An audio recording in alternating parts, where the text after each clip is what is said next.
బిల్లుడు చెట్టు సార్, బిల్లుడు చెట్టు అంటారు.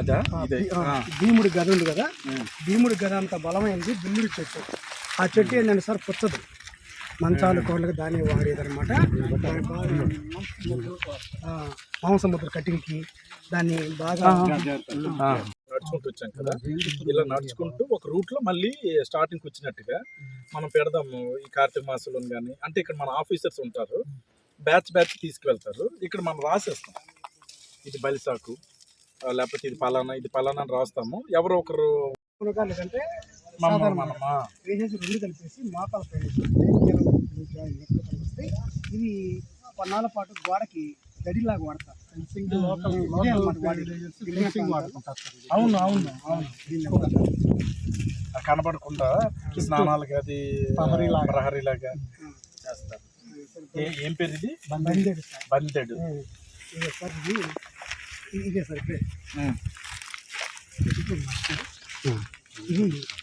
బతుకుంటే బలిసాకు ఉంటాను సార్. ఇదే సార్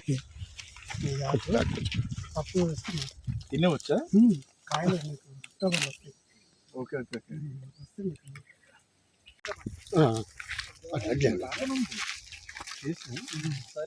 సార్ దేవదారు సార్, దేవదారు అన్ని రకాల లోటి కుండ్లు కూడా పోతాయి సార్. ఇప్పుడు కొంతమంది షివరింగ్ వాళ్ళు చూడండి సార్, ఒంటి పెద్దవాళ్ళకి దీన్ని దంచి ద్వారంటాగా ఫింగర్స్ పెట్టుకుంటే ఆ షివరింగ్ అని తగ్గుద్ది, రక్త ప్రసరణ వేగవంతం అవుద్ది, చెడు కొలెస్ట్రాల్ పోతాయి. Heart attack. ఏం పేరు? ముళ్ళగోరంట. అసలు వీడి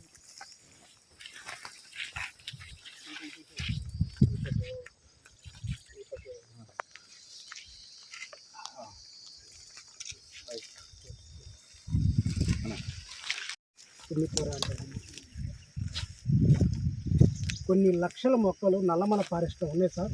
ప్రపంచానికి ఆక్సిజన్ అందించేది అమెజాన్ ఫారెస్ట్ అయినా కూడా ఆరోగ్యం కాబట్టి నల్లమల ఫారెస్ట్ మనకి అంతే కదా, మన ఫారెస్ట్ మెడిసినల్ ప్లాంట్. అవును సార్, ఇక్కడ ఉన్న మొక్కలు దేంట్లో ఉండవు సార్.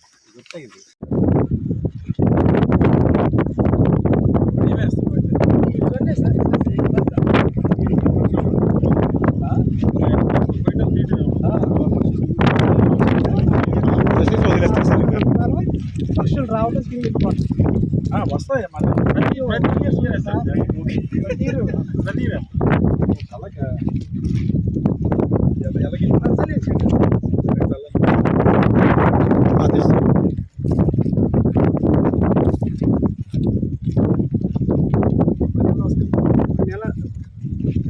దేశవాళీ ఇస్తున్నాం సార్.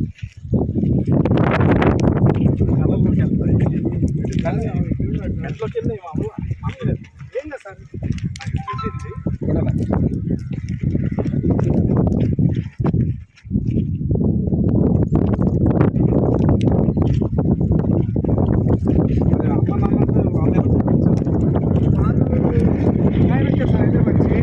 ఈ అబ్బాయి ఒక ఎకరం పొలం వస్తున్నాడు, మీకు బాగా నష్టం లేదంటే 1 ఎకరం పొలం బాగుంటుందా?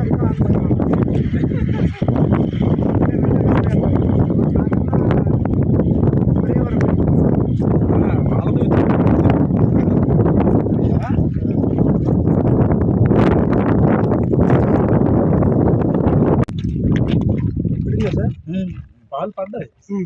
ఈ పాలు కనుక 10 రోజులు పెట్టుకుంటే కళ్ళు ప్రపంచం కొత్తగా కనపడింది స్పష్టంగా. మొత్తం పోతాయి. ఇది తిన్నామంటే నల్ల మీద పోతుంది సార్. దారిలో కనపడిన సుమారు నా 1 కోటి సీడ్ బాల్స్ ఈ సీజన్ లో వేయటానికి ఒక సంకల్పంతో ఒక మంచి కార్యక్రమానికి శ్రీకారం చుట్టిన ఈ పర్యావరణ ప్రేమికుడు, నల్లమల ఫారెస్ట్ ప్రేమికుడు మన అంకారావు, కొమ్మరి అంకారావు జాజి అని పిలుస్తారు. సో ముఖ్యంగా ఈ రోజుకి కర్త కర్మక్రియ అంతా కూడా అంకారావు. సో వారికి, అలాగే మన ఈ కార్యక్రమానికి విచ్చేసిన మన డిఎల్డిఓ గబ్రునాయక్ గారికి, జెడ్పీటీసీ గారికి, తహసీల్దార్, ఎంపీడీఓ, మన డిప్యూటీ ఫారెస్ట్ రేంజ్ ఆఫీసర్స్, ఎంపీటీసీలు, ఇంకా ఇతర ప్రజాప్రతినిధులు, ముఖ్యంగా మన సచివాలయ సిబ్బంది, మెడికల్ సిబ్బంది, కేజీబీవి, అలాగే అంగన్వాడీ సిబ్బంది వచ్చారు, అలాగే విద్యార్థినులు అందరూ కూడా నమస్కారం. సో ఇప్పుడు అంకారం మాట్లాడిన తర్వాత మీకు ఏమంటారంటే పర్యావరణం మీద ఒక రకంగా పిచ్చి ఎంత ఉందో మీకు అర్థమై ఉంటుంది. అవునా? ప్రేమ, అభిమానం, అవునా కాదా? సో ఏదైనా సరే ఒక విషయం పట్ల మనం ఒక తీవ్రతతో మనం చేస్తే అలా వస్తుంది అన్నమాట. సో ఆయనకి అంటే మేమందరం మనం చదువుకుంటాం, పుస్తకాల్లో మనం చదువుకుంటాం వాతావరణంలో ఆక్సిజన్ శాతం ఎంత ఉంటుంది, లేకపోతే కార్బన్ డైఆక్సైడ్ ఎంత ఉంటుంది, దీనివల్ల ఏంటి పరిణామాలు, దుష్పరిణామాలు ఏంటి, అడవులు నరకడం వల్ల సమస్యలు ఏంటి, ఇవన్నీ మనం చదువుతాం. కానీ అవన్నీ కూడా అర్థం చేసుకొని తన వంతుగా తను ఈ మనం అడవి శాతం పెంచాలి, ఈ ఔషధ మొక్కలు పెంచాలి, ప్రజలకి పర్యావరణం పట్ల, పిల్లలకి ఈ మొక్కల పట్ల ప్రయోజనాలన్నీ కూడా మనం చెప్పాలని చెప్పి ఒక దీర్ఘకాలిక లక్ష్యంతో ముందుకు వెళుతున్న అంకారావుకి సభాముఖంగా అభినందనలు తెలుపుతున్నాం. ఎందుకంటే ఎన్నో మార్పులకి పర్యావరణం ప్రాబ్లం అవుతుంది. పర్యావరణంలో మనం చేస్తున్న మానవ తప్పిదాల వల్ల సమస్యలు వస్తున్నాయి. వాటిని మన వంతైనా మనం కృషి చేసి తగ్గిస్తే బాగుంటుందని ఒక సంకల్పంతో మొత్తం నల్లమల ఫారెస్ట్ ఇంత పెద్దదయ్యి ఇంత ఒక రకంగా ప్రమాదకరమైన వాతావరణం, ఎటు నుంచి ఇటువంటి యానిమల్ వస్తుందో తెలీదు. ఇందులో ఔషధ మొక్కలు ఉంటాయి, లేకపోతే ఒక్కోసారి విషపూరితమైన కూడా ఉంటాయి, అవును కాదా? సో అటువంటి ఒక రకమైన ప్రాబ్లమేటిక్ వాతావరణంలో కూడా నా వంతుగా నేను చెయ్యాలి, నేను సైతం చేయాలని చెప్పి ఒక మంచి సంకల్పంతో ప్లాస్టిక్ అంతా ఏరటమే కాదు, భవిష్యత్తులో మొక్కల సంపదను కూడా మనం పెంచాలన్న ఒక సదుద్దేశంతో 1 కోటి సీడ్ బాల్స్ ఈ నాటే కార్యక్రమం దానికి సంకల్పం చేసినందుకు మరొకసారి సభాముఖంగా అంకారావుకి ధన్యవాదాలు తెలుపుకుంటూ, ఇప్పుడు అంకారావుకి మనందరం కూడా అంటే ఇప్పుడు అంకారావు ఎవరి మీద ఆధారపడ్డాడు, నేను సపోర్ట్ చేస్తున్నా లేదు సార్ అంటాడు. నేను చాలా రేర్ గా వింటాను మామూలుగా. అంటే ఎవరికైనా ఏదైనా చిన్న ఆర్థిక సహాయం కావాలని అంటే జనరల్ గా సార్ నేను చేస్తున్నాను సార్, కొంచెం ఏదైనా మీరు సపోర్ట్ చేస్తే ఇంకా బాగా చేస్తాను అంటారు. కానీ అంకారావు ఎప్పుడు నేను అడగలేదు, నేను అడిగినా సరే వద్దు అని చెప్పేవాడు. తర్వాత ఏంటంటే ఎంత ఇదైనా సరే మనం అప్రమత్తతో ఉండాలి. ఒక రకంగా డాక్టర్ గారు ఈ యాంటీవెనమ్ ట్రైనింగ్ కూడా అంకారావుకి ఇచ్చేయాలి. ఎక్కడున్నారు? దుర్గారు అంకారావు. సో వాళ్ళ ఇద్దరు ఒకే దేవతలే, పర్లేదు. సో ఇద్దరు యాంటీవెనమ్ ట్రైనింగ్ అది ఇచ్చేసి మీ దగ్గర ఇప్పుడు స్నేక్స్, పాయిజనస్ స్నేక్స్ ఇవన్నీ ఉంటాయి. మనకి యాక్చువల్ గా స్టీవ్ ఇర్విన్ అని ఒక అతను ఉంటాడు. మీరు డిస్కవరీ ఛానల్ కానీ ఇవన్నీ చూస్తే అతను మీకు తెలుసు కదా, స్టీవ్ ఇర్విన్ మనకు ఇక్కడ వరకు షార్ట్ వేసుకుని ఈ జంగిల్ మొత్తం తిరగటం మొసలతోటి, ఇంకా అసలు ఇంకా ఏ యానిమల్ అయినా అది కోబ్రా కావచ్చు, పైథాన్ కావచ్చు, ఏ యానిమల్ అయినా సరే ఒక చాలా జాగ్రత్తగా దాన్ని డీల్ చేస్తాడు స్టీవ్ ఇర్విన్ అని మన డిస్కవరీ ఛానల్ వచ్చేవాడు. కానీ అతని దురదృష్టం ఏంటంటే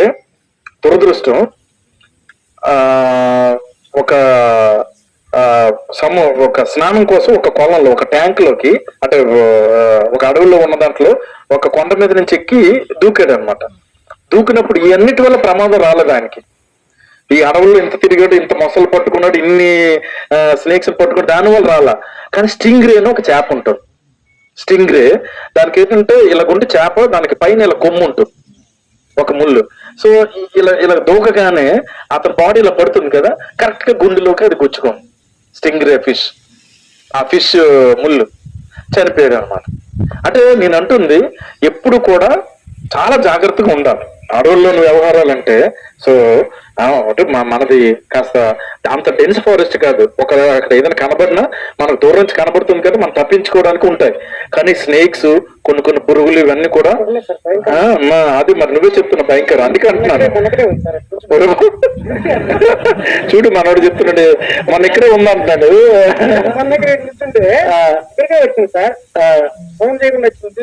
అదేంటి సౌండ్ చేస్తుంది, అందుకే అంటాను. అంటే సో నువ్వు జాగ్రత్తగా ఉండాలి. ఒక టీం కూడా సెట్ చేసుకోండి.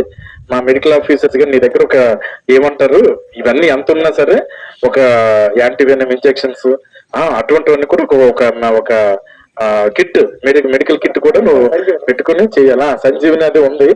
ఓకే, సో ఏదైనా మన జాగ్రత్తలో మనం ఉండాలని చెప్పడానికి. సో అయితే ఈరోజు నాకు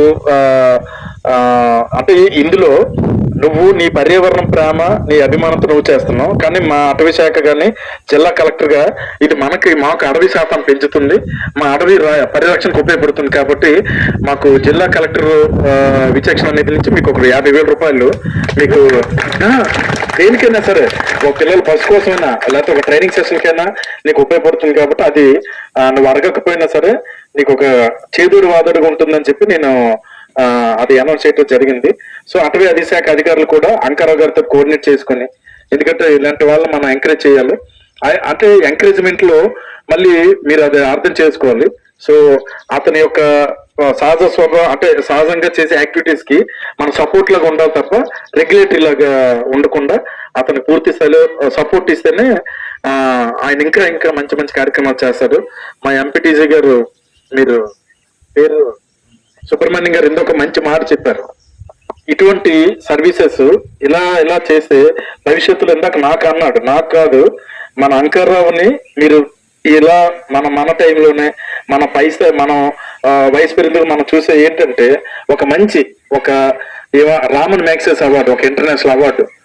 ఓకే, ఇంకా పర్యావరణం మీద ఇంటర్నేషనల్ పురస్కారాలు ఏవేవైతే ఉన్నాయో ఒక గ్రీన్ అవార్డ్స్, చాలా అవార్డ్స్ ఉంటాయి, ఇప్పుడు పేర్లు గుర్తు రావటం లేదు కానీ ఆ అవార్డ్స్ అన్ని కూడా నీకు రావాలి. ఒక అంటే అవార్డ్స్ అన్నది ఏంటంటే నువ్వు చేసిన కృషి నిన్ను ప్రోత్సహించడం, నీళ్ళని 10 మందిని తయారు చేయడానికి అవార్డ్స్ అన్నది ఉపయోగపడుతుంది. కాబట్టి అటువంటి ఎన్నో అవార్డ్స్ నీకు రావాలని కోరుకుంటూ ఈ కార్యక్రమం నేను చక్కగా ఏర్పాటు చేసిన ప్రతి ఒక్కరు కూడా ధన్యవాదాలు తెలుపుతాను. Thank you sir.